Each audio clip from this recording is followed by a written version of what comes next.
Hello 啊，小伙伴们，好久没有录这些产品的一个测试视频了啊！今天正好店里到了4条新的 AD09，我相信有很多小伙伴已经看了国外它的测试视频，但是我觉得国外是国外啊，正好呢，我们北方也进入了冬季啊，今天正好天气降温，今天的实时温度应该是-1度，最低-5度啊，所以我们今天也来。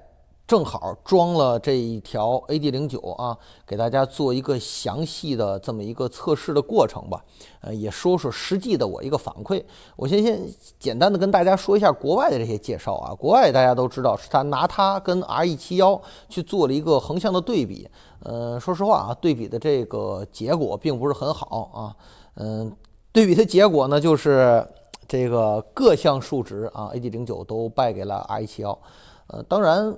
我个人的感受啊是这样的，因为首先咱买东西看价格嘛，对吧？因为这个胎的价格定价并不高，1000出头的价格啊，1000出头的价格就能买到2254018的胎，所以这对于我来讲是非常具有性价比的。另外一个呢是国外测试说它的耐磨指数比以前要高一点了啊，这个我们有待于实际的一个后期测试的一个视频，我们倒要看看这个 AD09是不是比以前的 A08要相对更耐磨一点。第3点呢，就是说它这个胎普遍反馈的是在低温情况下，还有就是水地的情况下啊，比以前更抓地要更好了。这个我可以很快的给大家一个反馈。另外一个重要的一点就是以前 AD08的那个很烦人的嗡嗡嗡有节奏的那个异响啊，在 AD09上已经得到非常完美的解决，好吧啊，接下来我们就请师傅把这个胎给大家换了。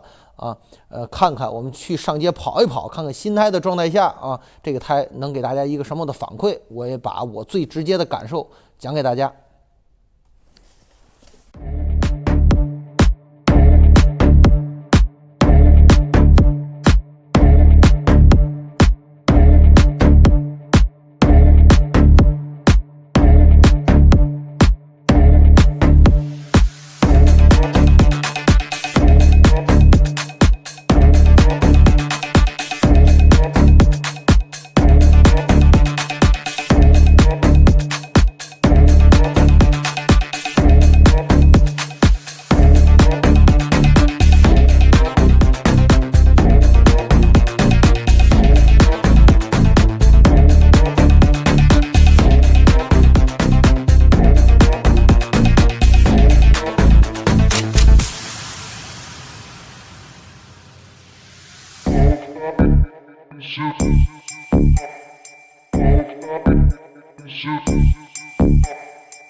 Shoot.